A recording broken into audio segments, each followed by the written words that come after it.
You know, where would we be without people who care enough to be the caretakers of our stories, our institutions, and our legends?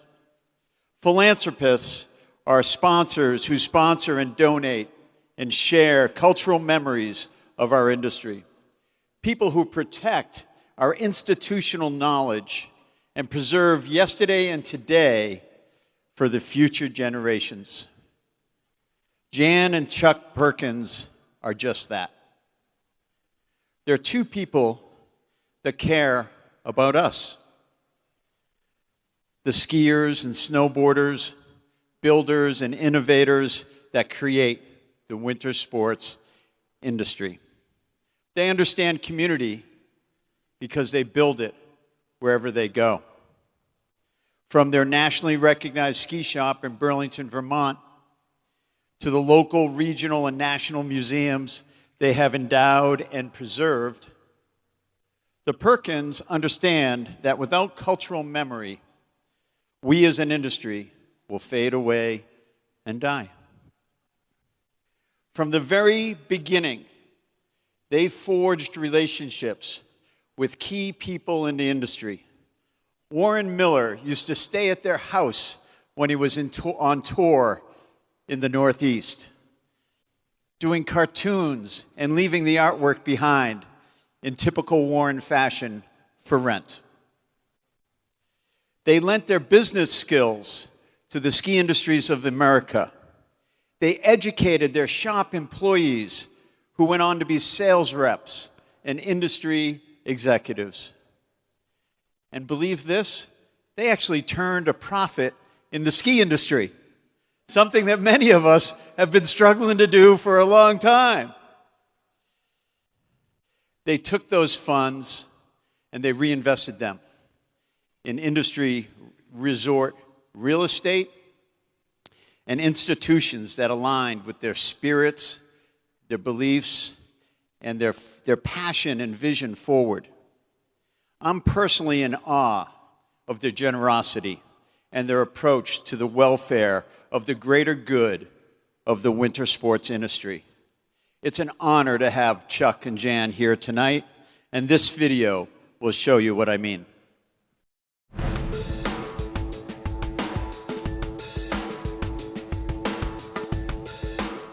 A journey that began with their small ski shop in Vermont has led Chuck and Jann Perkins on a lifelong mission to preserve and celebrate the history and culture of skiing and snowboarding nationwide.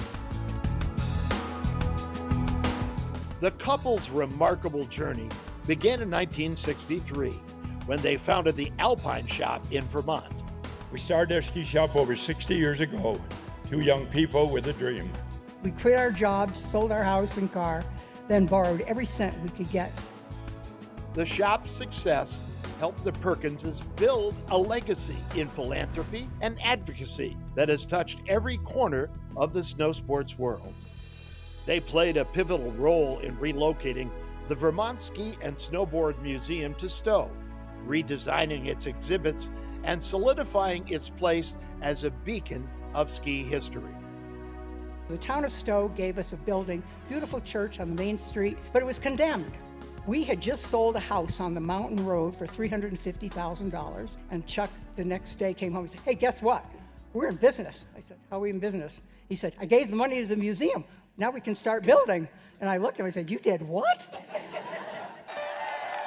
Expanding nationally, Chuck and Jann's support of the U.S. Ski and Snowboard Hall of Fame and Museum in Ishpeming has been vital to the organization in honoring athletes and pioneers in the sport. A defining aspect of their advocacy has been the unwavering support for the 10th Mountain Division, the legendary World War II unit that helped pioneer modern skiing in America. In 2003, their commission of a 13-foot bronze statue of a 10th Mountain Division trooper became a symbol of their enduring respect for the fabled 10th. Their outreach also extended to education and awareness with support of projects like the groundbreaking 1986 film Fire and Ice. In 2014, they supported Slopestyle, a museum exhibit tracing snow fashion trends from 1930 to 2014. Today, Chuck and Jann remain devoted stewards of skiing history, transforming their original shop into a museum dedicated to the evolution of skiing and snowboarding. Together, they have received a myriad of honors, including induction into the Vermont Ski and Snowboard Hall of Fame, the New England Ski Representatives Hall of Fame, and recognition for their support of the 10th Mountain Division. In recognition of their philanthropy to preserve the heritage of the sport they love, Chuck and Jann Perkins are inducted into the U.S. Ski and Snowboard Hall of Fame.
This day forward, induction into the U.S. Ski and Snowboard Hall of Fame, where your accomplishments will forever be remembered.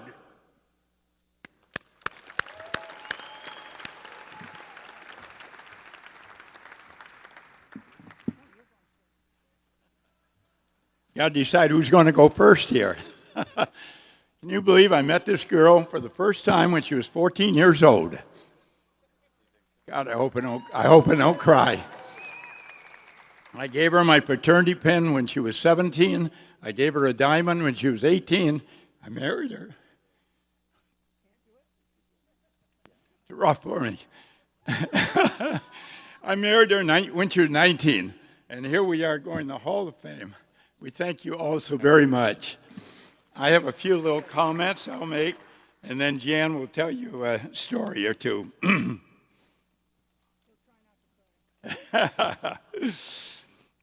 Being inducted into the United States Ski and Snowboard Hall of Fame is the greatest honor Jann and I could ever receive. Skiing has been both our vocation and avocation for most of our lives, and this honor climaxes our lives that have revolved around skiing. I was born in Burlington, Vermont in 1932, making me 93 years old this year. Wow. And I've skied all my life.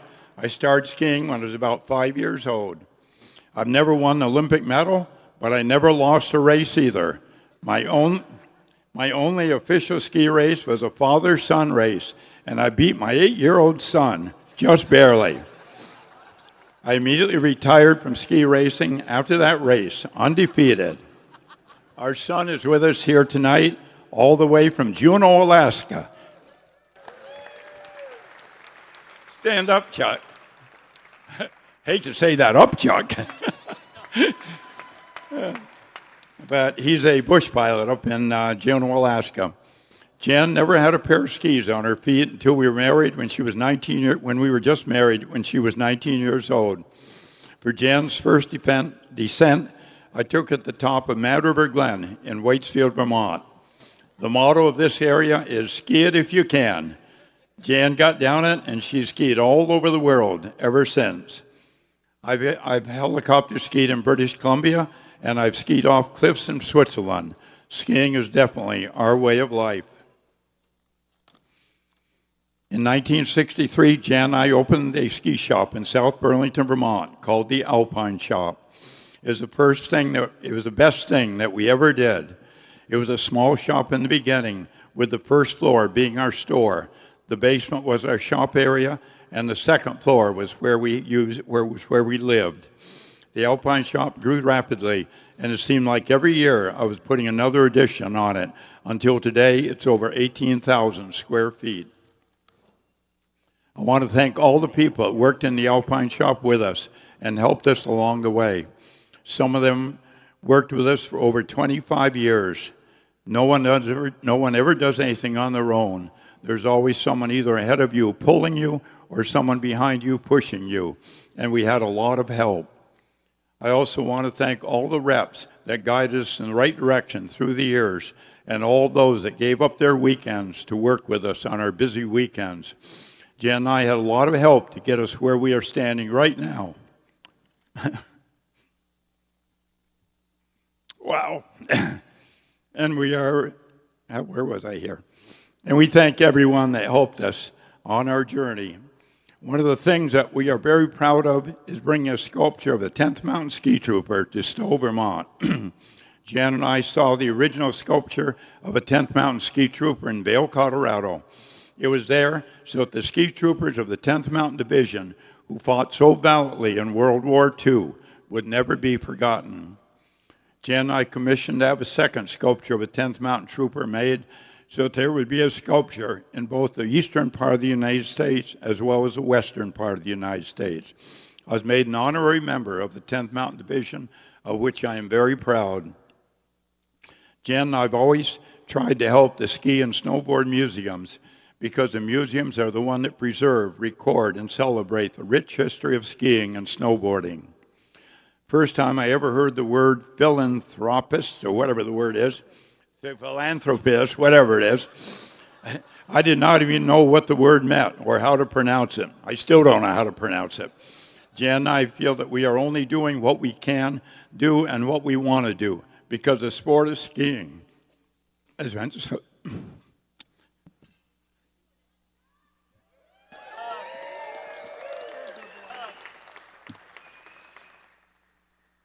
The sport of skiing has been so good to us. There's one other person that I want to thank for everything good in my life.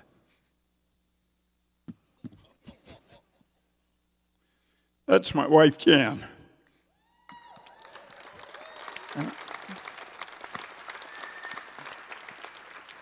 Jann and I have been married for 69 wonderful years. My life would have been very different if Jann had not been my life partner and my best friend for all these years. Jann gave us 2 wonderful children and a life full of happiness. Thank you, honey. I love you. You did good. Thank you all for being with us on this wonderful evening. Jann and I love you all. Okay. You know, we're really honored to be with all of you guys. You know,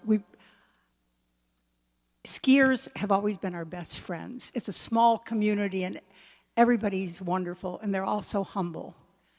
When we started, we were 2 kids with a dream, not much else. We sold everything we had with mortgages, but that was okay. And we built our store, and we tore down 3 barns so we could have the inner boards, and we got some old bricks, and we chipped them all, and so that we could make our floor for the shop. And if you looked at that sign, every picket, every railing, and every shutter, we designed and made with our 1495 saber saw. And then we were going to New York to do our buying, so we sold our car, so we bought an $85 Peugeot with holes so doggone big in the fenders that you could look right down and see the ground, and it backfired every time it went down a hill. And we drove to New York City. We took the Taconic State Parkway because we were too cheap to spend any money on tolls. And we ate our peanut butter and jelly sandwiches, and we stayed in a Fleabag motel. And so that was our time. We opened the Alpine Shop November 4th, 1963, and our son Chuck was born November 25th. All this time, I was pregnant. And in today's market, with our Vermont Ski Museum, we gave our director when she had a baby years ago, 2 months off with pay. I had 2 days and I was back on the floor. I was like, holy God, jeez, they don't do that like that anymore. But it was a lot of fun, and things grew, and one day, we worked 12 hours. We worked 12 hours every day. We sold 3 pair of dollar socks. And I said, oh my God, we're going to die. And Chuck said, no, we can put beer in this corner and bread in this corner. We'll put some cigarettes right by the door. And thank God we never had to do that. And skiing grew very rapidly in the early days. And we were a part of it, which was really fun. And then, believe it or not, in 1971, we were one of the 13 largest dealers in the United States. We had 3 stores by that time. We're one of the 13 largest dealers in the United States. And all 13 of us went to Japan on Friday the 13th with 13 in our party, and I'm still here to talk about it. And so we were very, very fortunate. And so skiing has been really, really good to us. And I can't remember what I was supposed to say, so I got to look at my little thing here. Oh, yes. Skiing, finally, we started in New York City in an old hotel, and then we ended up, they kicked the rats out of a warehouse in Boston one time, and we all got to spend a year there, but we only stayed 1 year. And so then we went to Las Vegas, and skiing was growing so fast, and then became snowboarding.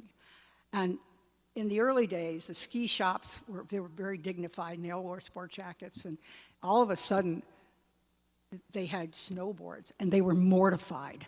And they were put way off in another room we called the ghetto. But it was the coolest place in the world. They had the best displays. They had buses. You can't believe what's going on in those buses, even during the show. Beer and wine went like, water. And you get high as a kite just walking through. It was really, really cool. And one of them is sitting with us right now. He's on our board for the Vermont Ski Museum. And I said, you were one of those kids in the ghetto? And he said, yeah, I always said that when you go to the ski show, it was like going to a formal funeral. And when you went to the ghetto, it was like going to a fun Irish wake. And his name is Paul Graves, and he was the head snurfer, and he's on our board for the Vermont Ski Museum. And so then the bottom fell out. I've always classified us as snow farmers.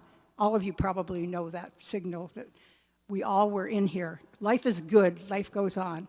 And all of a sudden, it didn't snow in Stowe. And all of our bills are due December 10th, and I couldn't pay our bills. And I was desperate. I was terrified we were going to go bankrupt. And I didn't even want to answer the phone. And one night I did, and this voice never even said hello. He said, talk to me. You have to talk to somebody. And I started crying, and I said, Ed, we're going to die. I think the only way out is bankruptcy. And he said, no, it's not. When you get home tonight, you look at every bill you owe, and I don't care if it's $5 a month. And when you get up tomorrow morning, you call every ski company and you tell them your problem, and they will help you. And they did. And if it hadn't been for that man, I probably wouldn't be standing here tonight. In the meantime, because we had 3 stores, our minister thinks we're filthy rich.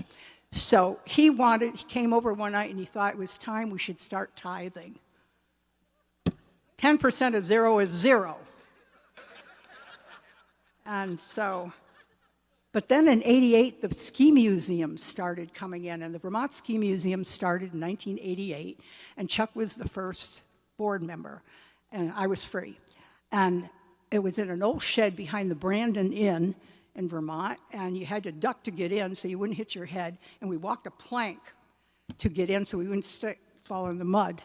And our first fundraiser, look at you tonight, look at what we have. Our fundraiser was a wet t-shirt contest and the baggy knees, and we made $250, and we thought we'd died and gone to heaven. And so skiing has been absolutely fabulous for us, and I want to thank everyone for being here and supporting the ski business and the ski industry and the museums. We need your help badly.